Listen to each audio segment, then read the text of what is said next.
Настала найвища пора для того, щоб вже нарешті розказати, що ж ми таке робимо. Але зараз ми перейдемо до цього основного місця, де росте наш просто шедевральний камін. Але давайте зробимо такий легесенький рум-тур взагалі нашим об'єктом. Почнемо, як завжди, з нашої вулиці. Я завжди наголошую, що відстань між столиком і місцем, де ми робимо наш об'єкт, тобто що це камін чи грубка, неважливо. Ця відстань – це дуже важливо, тому що чим ближче вона, тим легше це все робити, тим краще йде робота, тим практичніше. В даному випадку дуже близько, от двері, пару метрів. Маємо столик, де ми підрізаємо наш кахель з грубшого. Відповідно, ось тут біля столика маємо місце, де ми розмішуємо нашу суміш. Далі, ось такий столик поставили на вулиці для того, щоб вже підтирати кахель на чистову. І, відповідно, наші двері, де безпосередньо знаходиться наш, в даному випадку, камін. Також хочу звернути увагу на димохід, тому що димоходу в цьому будинку не було, і господарі димохід доробляли вже тепер. Я пізніше до нього повернусь, тому що вважаю, що це просто, знаєте, димохід зроблений дійсно майстрами. Майстри, які роблять димохід, тому що такий професійно зроблений димохід. Тому пізніше ми про нього поговоримо. Зараз давайте перейдемо все ж таки в кімнату, де знаходиться наш камін. Отож, працюємо кахелем, який має назву Віденський. Ось в такому чудовому зеленому кольорі. Ось так виглядає наша пряма плиточка. Ось так виглядає наша кутова плиточка. І також маємо вентиляційні.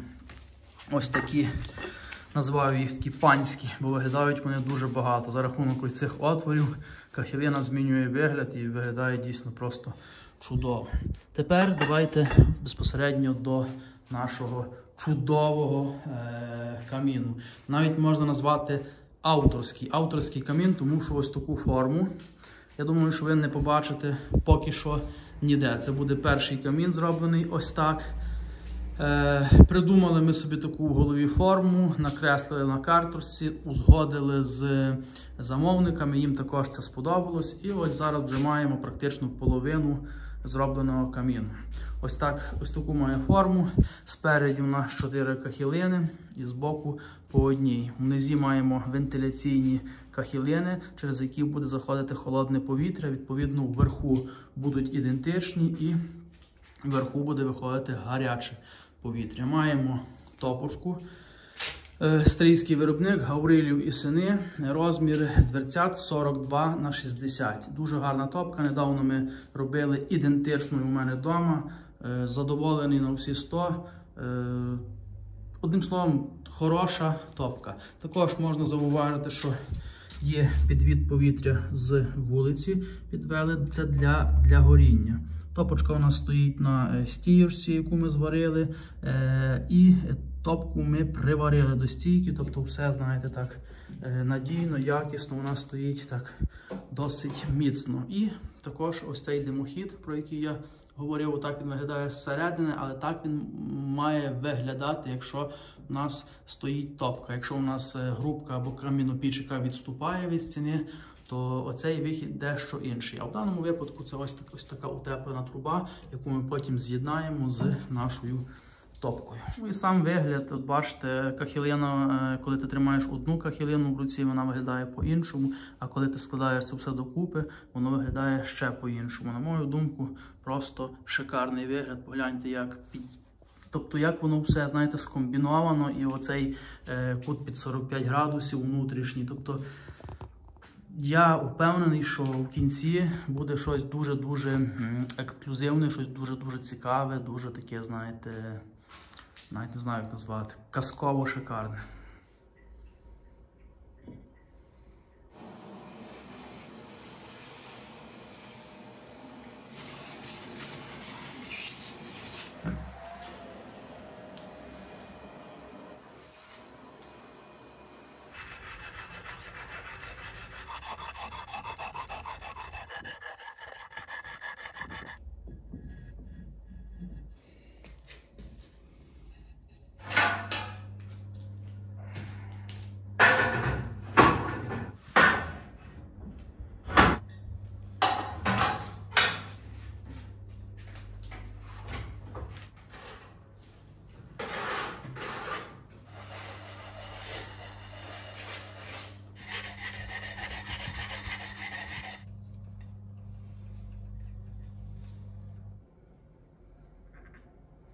Як я і обіцяв, розказую про димохід. Цей димохід не був спланований на етапі будівництва і робили його безпосередньо вже перед нами. Тобто перед тим, як ми почали роботу, зробили ось цей димохід. Взагалі димохід – це така якась дуже недооцінена річ у будівництві печей. Тому дуже багато людей, як сказати, типу, несерйозно підходять до цього питання, і тому дуже багато проблем якраз через піддимлювання, погане горіння, це все через димохід.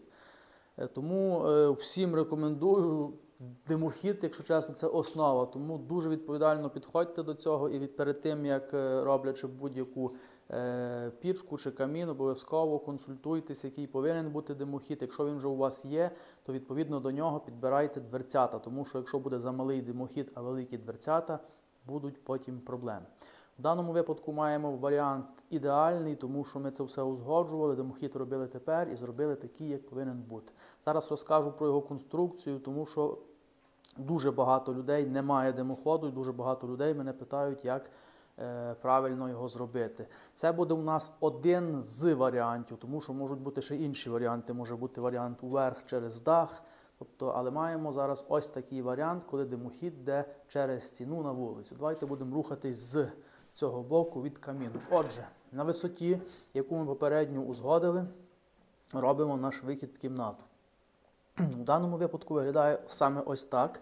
Це просто з стіни стирчить ось така утеплена труба, в яку ми від нашої топки певними переходами, колінами зайдемо у нього.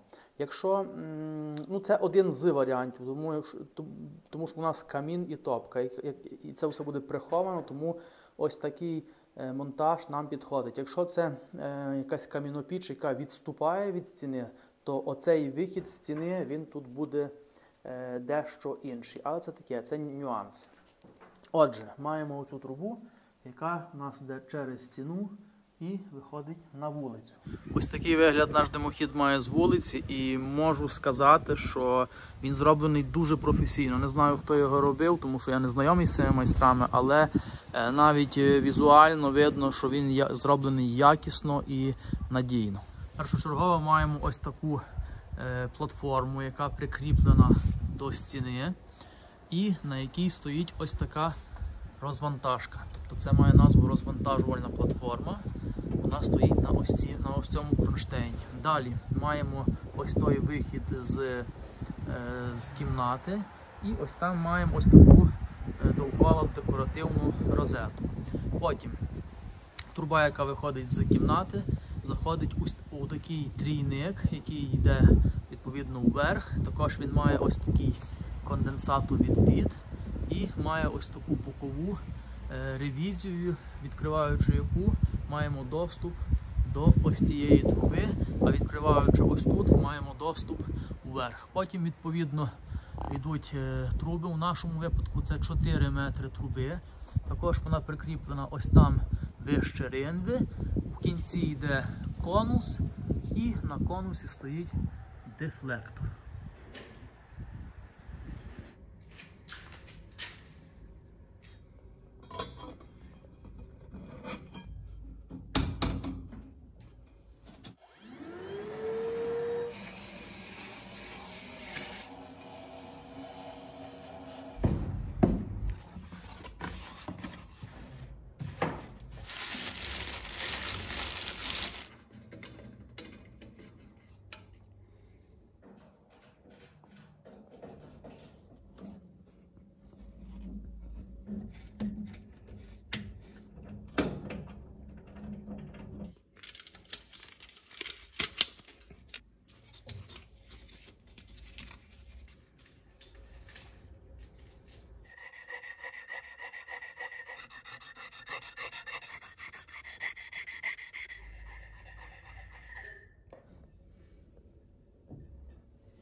прийшов момент, коли ми зараз будемо перекривати нашу камінну піч. Камін, я навіть не знаю, як правильно назвати. Ну, давайте будемо назвати камін. Будемо перекривати ось таким суперізолом. Перекриття буде подвійне, тобто ми даємо 2 листи суперізолу. Відповідно, я зараз покажу, що воно всередині, і по тому, що я покажу, можна буде зрозуміти повністю весь принцип цієї системи, коли стоїть топка. Тому зараз давайте поглянемо. Думаю, що буде все зрозуміло. Отож, для розуміння треба розуміти, що у нас є ось тут оці нижні вентиляційні решітки, через які береться холодне повітря з кімнати. Відповідно, нагріта топка нагріває ось це все холодне повітря. Воно проходить через неї. І з верхніх вентиляційних решіток, які є ось тут 2 і 2 збоку, гаряче повітря виходить на кімнату. Тобто маємо ось такий конвекційний обігрів. Це буквально через 15 хвилин після того, як ми розпалили, ми отримуємо тепло з цих вентиляційних решіток і, відповідно, отримуємо тепло від скла. Потім під час горіння у нас нагрівається оця вся споруда, наш кахель, відповідно цегла, яка за кахелем. І після того, як ми перестаємо палити, наш кахель віддає тепло. Таке маємо типу подвійну функцію, тобто і конвекційна система, і акумуляційна система. Таке, можна сказати, 2 в 1. Ось така штука.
Ось цей момент – це завжди дуже щемлива мить. Знаєте, коли клієнт появляється швидко, і весь процес триває дуже швидко, там, наприклад, є такі моменти, коли появився клієнт і буквально там швиденько замовили все, і до місяця часу ми, наприклад, зробили об'єкт. Воно якось так не відчувається. А ось цей об'єкт, він у нас тягнеться, напевно, більше року.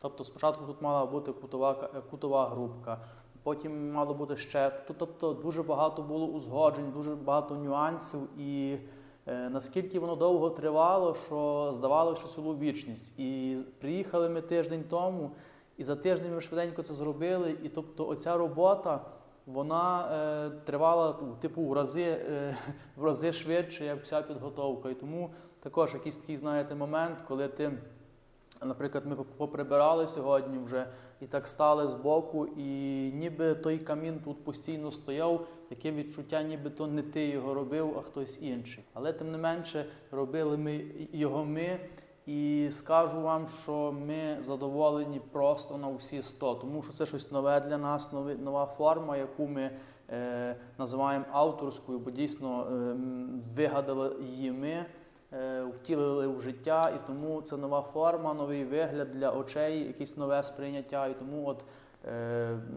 просто дійсно насолоджуємося тим, що бачимо. Тому дуже-дуже приємно. Зараз, відповідно, як завжди, ми традиційно оглянемо з кожного боку, відповідно, покажемо і вам, щоб і ви отримали цю естетичну насолоду від побаченого. А хазяїни, звичайно, будуть отримувати і естетичну, і також фізичну насолоду, тому що річ, яка буде гріти зимою, яка буде тішити не тільки око, а й тіло. Тож давайте оглядаємо, а ви не забувайте, що ваші коментарі, ваші вподобайки і ваші поширення наших відео у своїх соцмережах, вони неабияк допомагають у просуванні нашого пічного контенту. Тому не полінуйтесь, зробіть це все, і ми будемо вам дуже-дуже вдячні.